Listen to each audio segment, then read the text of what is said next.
going to get started. People will keep streaming in. If we can get...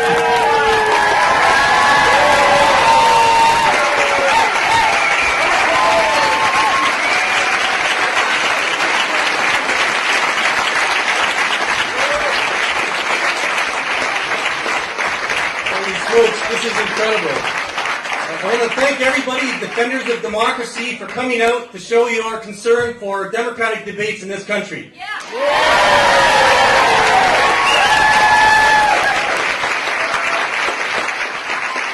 There's so many people here, I think we might end up breaking the room. Apologies to the owners here.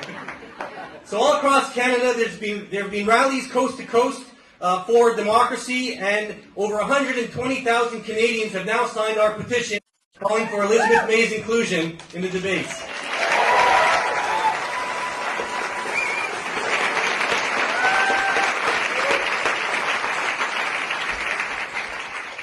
And today we have a crisis in democracy in Canada. There's been a steady erosion of democracy in recent years, including the increasing centralization of power in the hands of the Prime Minister's office, the unprecedented shutdown or prorogation of Parliament last year by the government to avoid scrutiny and debate on key issues, the use of the unelected Senate to kill a climate bill that was passed by the majority of elected MPs, the hypocritical demonization of a coalition of the majority as somehow being less democratic than ruled by minority government.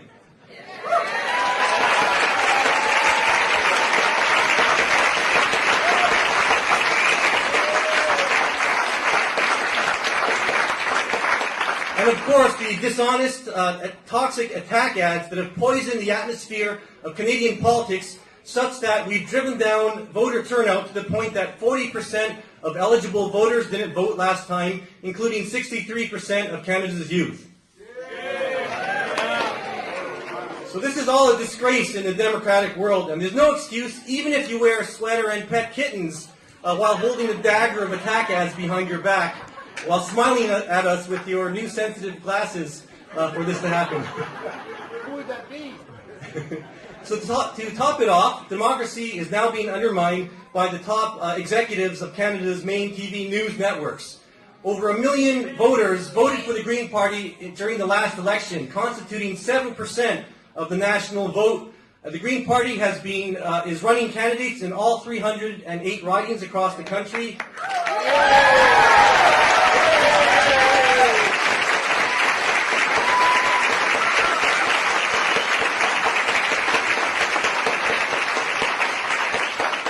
And don't fall for the excuse that it's because there's no sitting MP, which is why Elizabeth May is being excluded from the debate. Before the last election, the Greens had a sitting MP, Blair Wilson, who had moved from the Liberal Party, I believe, to the Green Party, and they still tried to exclude the Greens from the debate. Only under huge pressure did they finally relent. And I'm happy here tonight that that pressure is snowballing.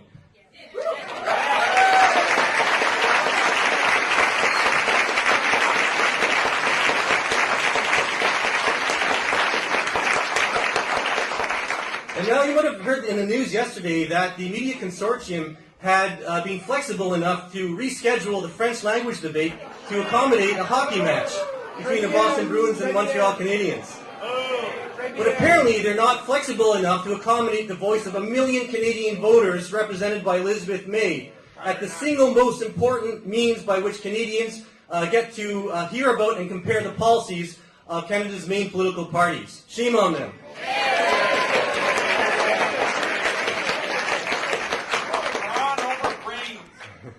So tonight we've got several speakers from a variety of backgrounds. They may or may not be all Greens, but they believe in standing firm on principle to defend democracy.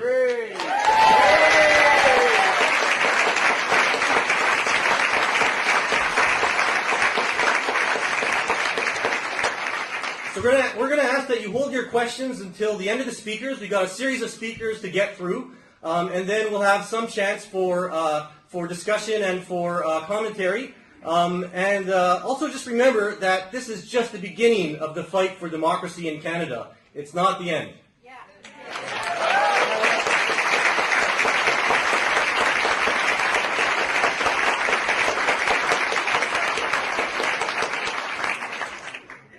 Also, just as a note, if you notice something really needs to sit down as well. I know this room is just getting packed right now, but if somebody really needs to sit down, if you can offer your seat as well, that would be great.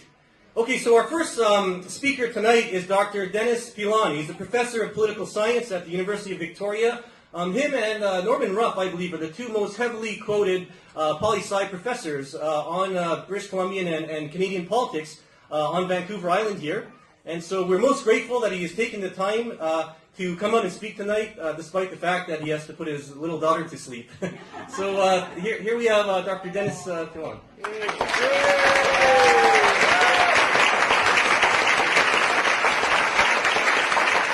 Well, it's very nice for you to applaud me, but really you deserve the applause. A standing room only crowd for democracy. We are not seeing any of that apathy I've heard about. Not here anyway. And that's fantastic. I'm glad to see you here tonight. Look, I want to start with a few confessions. Some of you may know that I'm not a member of the Green Party. Hooray! No, it's true, and in fact, I have more. I've got to be frank with you. I've never actually voted for the Green Party, and perhaps the worst news for this crowd is I may not be voting for the Green Party this time. But the good news is that I've come out to be with you tonight because I'm here to support Elizabeth May as a Democrat. Not as a Green Party member. There's lots of people who do that. I think if this is going to win, we need to reach across the party boundaries to do the right thing. And tonight, the right thing is to convince the broadcasters and the rest of Canada that someone who represents almost 1 million Canadians deserves to be on the television debates.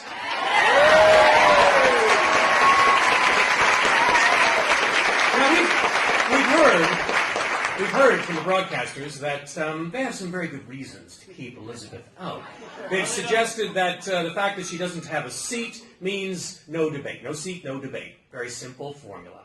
Well, we've already heard some good reasons why that's bunk. I mean, they were going to keep her out last time. She had a seat then. So, come on. But there's lots of other examples in Canadian history of people who've managed to get access to debates that didn't have seats. Who here might recall another fellow, Gordon Wilson, whose party did not have a seat in the BC legislature in 1991, didn't win a seat in the 1986 provincial election. Nonetheless, he was allowed to come on the provincial debate. His party went from 0 to 17 seats practically overnight. And many people credit access to that debate as being very important. Little factoid, how much of the vote did the Liberals have in the 1986 election? Oh, roughly about 7% of the provincial vote. Sound familiar? Yeah, well, for those of you that don't know the stats, and, being a poli-sci prof, of course, I have to roll out some numbers at some point. What did the Greens get in the last federal election? About 7%. I see a trend here. So if we're talking about a precedent, then I think that we've got lots of precedent to say that these arguments we're hearing don't wash. And what does seats won actually mean? I mean, we're led to believe somehow that winning a seat is some kind of crucial threshold that you've passed, you've proven yourself to the Canadian people, blah, blah, blah. Well, let me give you an example, not the one that we've heard from 2008, but what about 2004? I find these stats really interesting. Recall that in 2004, the Green Party got 580,000 votes, roughly 0 seats. Meanwhile, the Canadian Liberal Party, with 470,000 votes in the Maritimes alone, won 22 seats. So 22 seats, just because they're close, 470,000 votes, because they happen to be close to one another, can produce 22 seats in our House of Commons. But even more votes spread across our great land gets you 0. So again, I ask, what do seats tell us? Not very much. If we want to know who deserves to be in our debates, we can't use seat totals as a very reliable way of figuring that out. Well, why do Democrats care about this debate? I mean, some might say, oh, well, whatever. They don't want you, my parents would say, go play somewhere else then. Well, we care because TV matters. Now, this comes as cold comfort to my friends in the papers and radio, but television is the #1 source of political information for Canadians. Like it or hate it, those are the facts. So if you can't get access to television, you're not getting access to a significant group of the Canadian public. And so This is a democratic question. I call it the new franchise fight. You know, back in the 19th century, people fought for the vote because they wanted access to the political system. But today, people are accessing the political system mostly through television. So what we need to do is exert our democratic rights over television. Why should a bunch of men in a smoke-filled room somewhere in Broadcast Central make the decisions that crucially affect our democracy?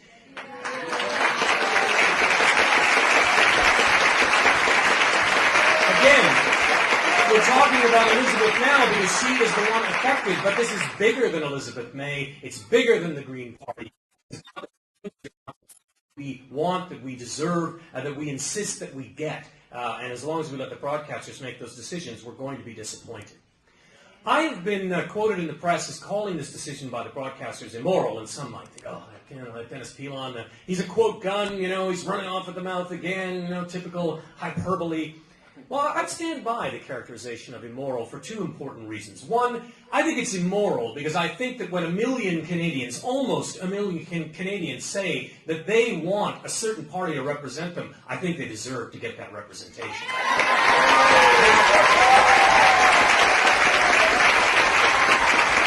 I would say that.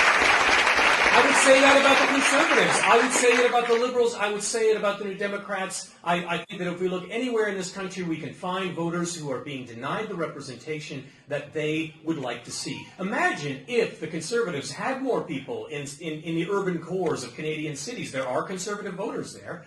They might be a very different party than they are now if they could get that representation. So, it's not just about the Greens. I think everyone would benefit. Now, those of you who know me know that, I can't get up and not mention proportional representation at some point during our time together. So part of it is just the fundamental immorality of using an instrument that does not serve modern Canadian purposes, and the only reason that we don't have a clutch of Green MPs in the House of Commons today is because of the voting system that is preventing Canadians from getting their democratic will expressed. But there's another aspect of the immorality. We have a crisis in this country of youth engagement. We have a generation, two generations, arguably, of Canadians who've checked out of the political system. And they've checked out of the political system because they don't hear anyone talking about what they want. They don't think that the politicians make a difference. They don't feel like they can make a difference. But there are some youth who are trying to make a difference, who are trying to connect. And we know... Hey, I'm not knocking those youth who don't participate. I think some of them have got perfectly good reasons for not participating. But what I will say is that the political science research suggests that when youth do participate, they disproportionately choose the Green Party.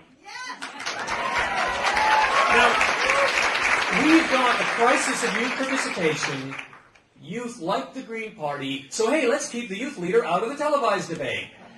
That just makes no sense whatsoever. It doesn't make sense on pragmatic grounds, and it doesn't make sense, in my view, on moral grounds. We have a moral responsibility, all of us, to bring people into our political system. We need to hold out our hands to youth and say, yes, we do want to hear what you have to say. We do want to represent your views. And if the Greens are doing the best job, then they deserve to be at the table to do that work. Let me... And again, I think other parties are also trying to reach out to youth. I think the New Democrats have a strong tradition of doing that. The other parties, well, they try. Maybe they could try harder. So again, I'm just saying the facts are the Greens are the ones who are reaping the benefit the most right now, and that's why I think it's a really terrible decision. Let me wrap up my comments, and thank you again for asking me to come out to this great democracy event by reminding you something that many of you already know, but if you don't, then I'm going to remind you, and that is that power concedes nothing without a struggle. And tonight is another step in that struggle to get the democracy that we deserve. Thank you.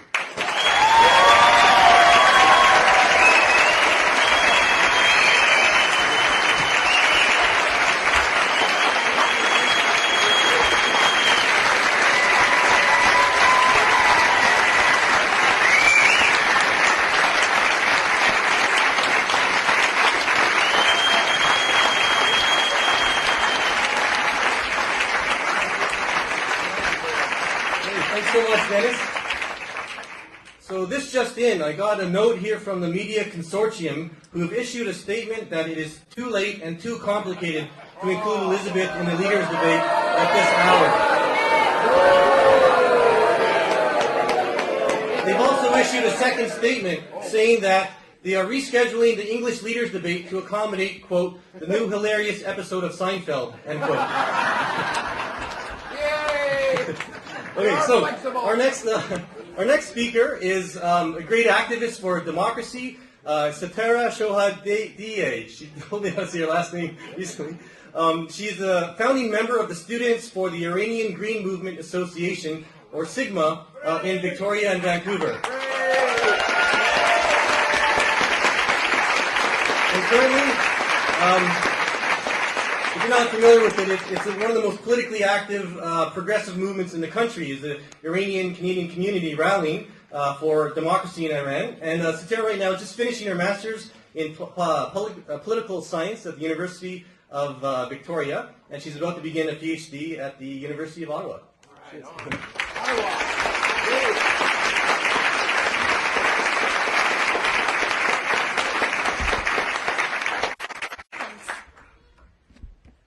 Democracy seems to be the golden topic of our times these days. From Tunisia to Iran to Canada. Some die for it, some endure torture, some watch their children and loved ones get shot, beaten, arrested, and others get together, call it a consortium, and systematically disrupt its processes.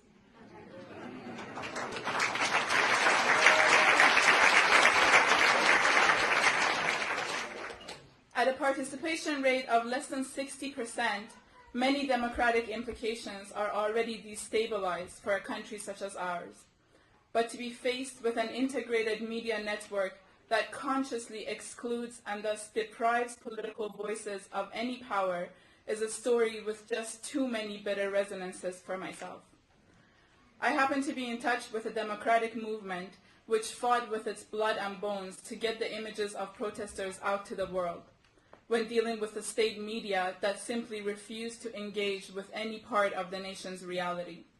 And even there, yes, even in Iran, a country that ranks 139th on the World Democracy Index, all electoral candidates were invited to the presidential debates.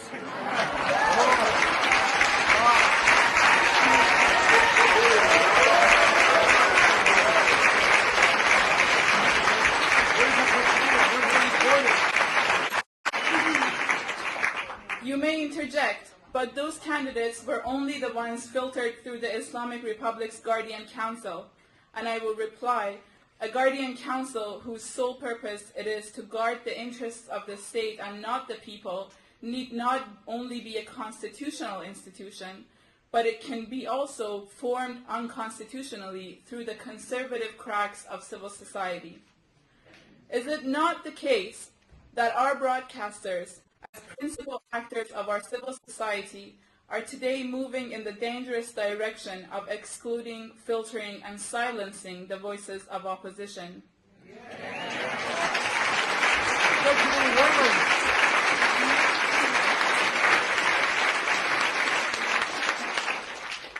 Is it not the case that it is in fact the media, as understood as open, investigative, and independent, that provides the space in which democracy can be practiced and thus negotiated against dictatorship? And is it not the case that Canada is now voluntarily giving up this valuable space at a time where millions in the Middle East and North Africa are willing to die for it, only maybe for its illusion?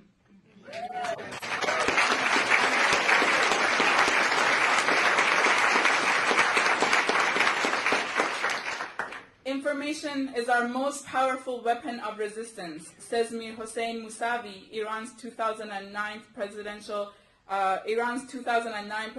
candidate, now turned leader of the Iranian Green Movement. So in the absence of a mass medium to convey information, Iranians have turned to Facebook, YouTube, and Twitter to experience and practice freedom of speech. We Canadians, on the other hand, only know the parameters of freedom of speech too well, perhaps well enough to be apathetic in the face of its dissipation, but then again, perhaps not. We too know that information is our most powerful weapon of resistance, and so we are here today to exercise our right to it. We are here to warn of the paths that lead to dictatorships, and we're here to protect the fine lines that define our democracy. We will not let our media become our guardian council.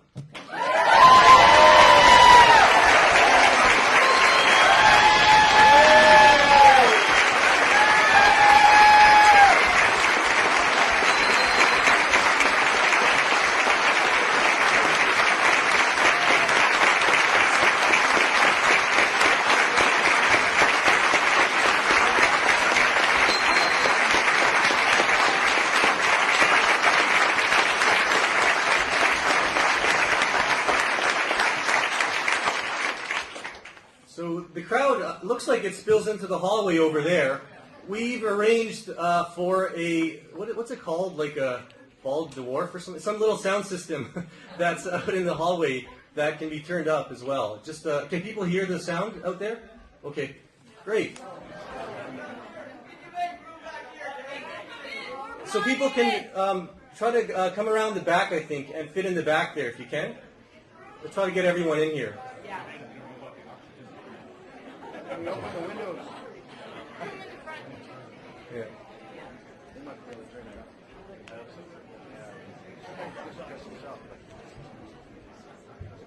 Okay, so we're going to keep moving here because we want to make sure there's time for Elizabeth to speak. I think for a second we might just cut her off. But so we have the next speaker here, somebody that many of the activists in this room will know. It's Dr. Ben Isett. He's formerly a history professor at the University of Victoria, now at the University of BC, teaching the history of social movements. He's a longtime activist, and he's an active NDP member. Here we have Ben. Very grateful to have him.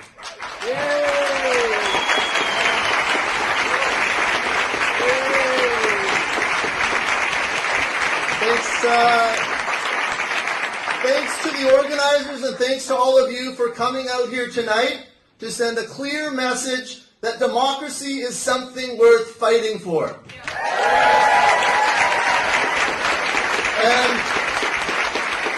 And also for sending the message that alternative voices need to be heard inside and outside the House of Commons.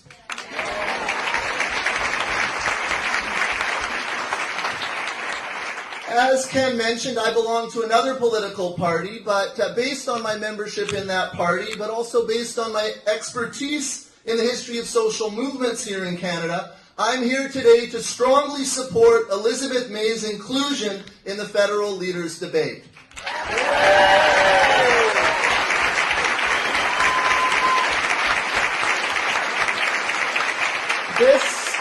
Our fight for democracy is as old as the country itself. There has never been a golden age when things were more open or inclusive, and we should keep this in mind, not be nostalgic. When Canada was formed 143 or 144 years ago, the right to vote was largely restricted to white men who owned property.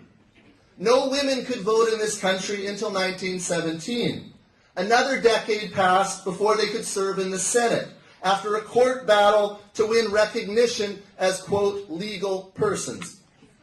Quebec women couldn't vote in their provincial elections until the Second World War. And here in BC, Chinese Canadians, Indo-Canadians, and Japanese Canadians could not vote in our provincial elections until the late 1940s. And if we look at Canada's Indigenous people, the people with the strongest roots to this land, they could not vote in Canada's federal elections until 1960. So exclusionary politics and the struggle for democracy are as old as this country itself. And democracy, as we are seeing today, is still being contested. So why is Elizabeth May being excluded from the debates? She's a woman. Certainly, patriarchy continues to persist in this country. Another factor, I think, has to do with the role of the elite. Powerful interests here in Canada do not want her message of change, nor do they want other alternative voices to be heard.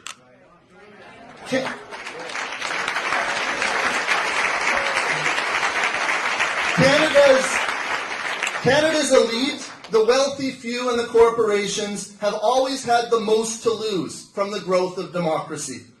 Democracy means sharing power, sharing decision-making, and sharing resources.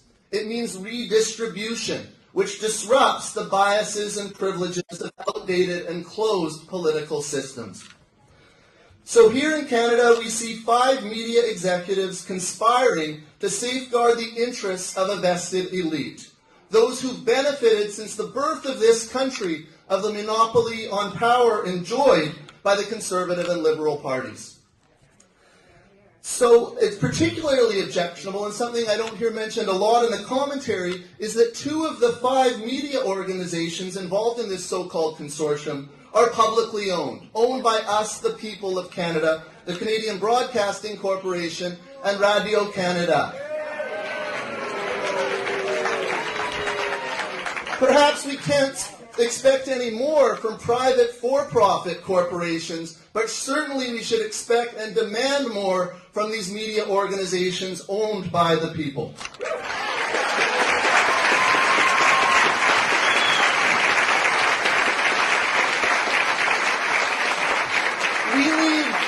We need a serious discussion in this country about how the power to include and exclude is exercised and by whom.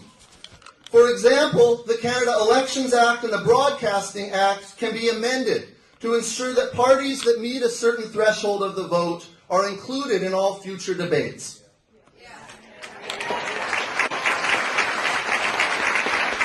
And such a threshold already exists for the public subsidies for political parties, which the Green Party receives based on its share of the vote.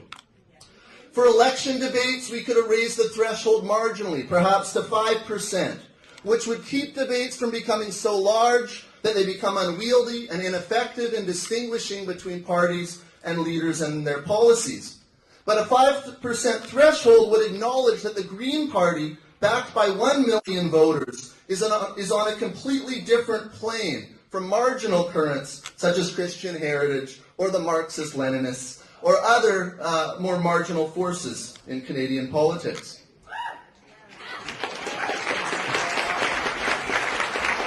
Amendments along these lines could be easily adopted by the next Parliament, the one elected next month, removing the arbitrariness, the lack of certainty, and the lack of transparency in how arrangements are currently made by the unelected executives of the private and public media corporations.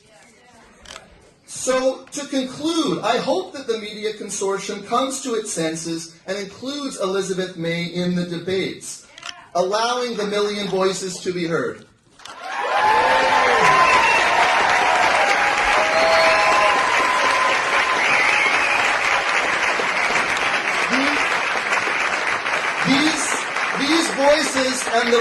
These voices and the voices of other social movements are needed now more than ever. Our Prime Minister governs the country on behalf of the Alberta oil patch. The tar sands pollute Alberta's rivers and ecosystems while contributing to dangerous climate change that threatens the whole Earth.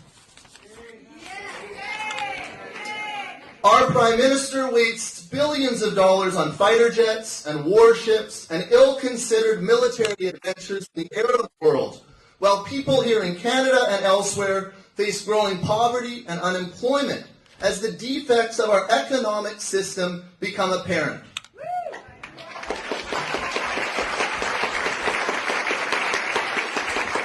Our Prime Minister and his candidate for Saanich the Islands fires Canada's nuclear watchdog. As the dangers of nuclear power once again enter the world spotlight, suggesting that human beings lack the intelligence to currently use this energy source in a safe way. These are messages that clash with the interests of Canada's elite and the elite of other countries. And that is why Elizabeth May and other alternative voices are being barred from the debates. But as I mentioned, these are ideas.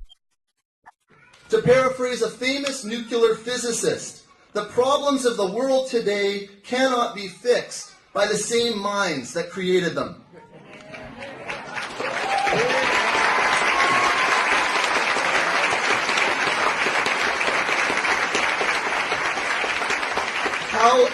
this current debate over the debates is resolved, Elizabeth May's ideas and the alternative voices offered by social movement continue to resonate in this country. You're right. The struggle for democracy will continue, as it has done since this country was founded, in meeting halls such as this one, in the streets of our towns and cities, and in the House of Commons in Ottawa. Thank you very much.